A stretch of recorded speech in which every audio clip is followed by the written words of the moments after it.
घूमते घूमते शंकर हिमालय में बद्रीनाथ पहुंच गए और उन्होंने वहां स्वामी गोविंदपाद आचार्य से भेंट की। शंकर को लगा कि वे ही उनके वास्तविक गुरु हैं। शंकर ने उनके चरण स्पर्श किए। स्वामी ने शंकर से पूछा, तुम कौन हो?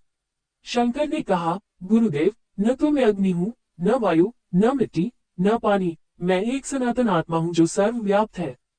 गोविंदाचार्य इस उत्तर से अत्यंत प्रसन्न हुए और शंकर को अपने शिष्य के रूप में स्वीकार कर लिया। गुरु ने शंकर को अद्वैतवाद की शिक्षा दी और बाद में उसे काशी जाने का आदेश दिया। काशीवास शंकर के लिए वरदान सिद्ध हुआ। काशी प्रवास में ही उन्हें भगवान विश्वनाथ के साक्षात दर्शन हुए। भगवान विश्वनाथ ने उन्हें आशीर्वाद दिया और आज्ञा दी कि वेदांत शास्त्रों पर भाष्य की रचना कर सनातन धर्म की रक्षा करो।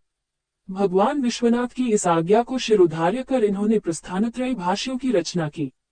वहां रहकर उन्होंने ब्रह्मसूत्र, गीता और उपनिषदों की व्याख्याएं लिखी।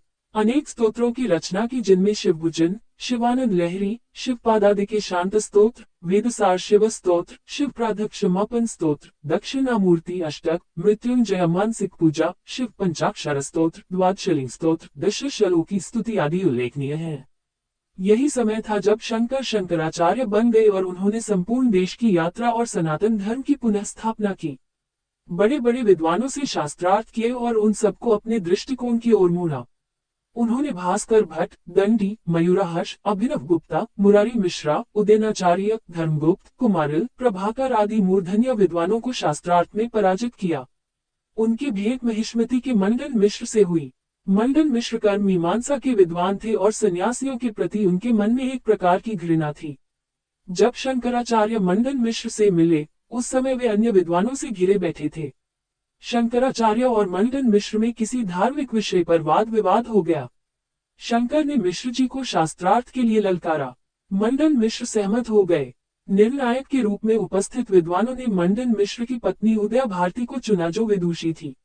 निश्चित हुआ कि यदि शंकर हार गए तो वे गृहस्थ हो जाएंगे और यदि मंडन मिश्र हार गए तो वे सन्यासी हो जाएंगे। शास्त्रार्थ 17 दिन तक चला। मंडन मिश्र की पत्नी ने निर्णायक की भूमिका में दोनों विद्वानों के गले में एक एक माला डाल दी और कहा, जिस किसी की माला के फूल पहले मुरझाने लगे तो वह स्वयं को पराजित मान ले। ये कहकर वो अपने घर के कामकाज में व्यस्त हो गई। 17वें दिन मंडन मिश्र की माला के फूल मुरझाने लगे। उन्होंने पराजय स्वीकार कर ली।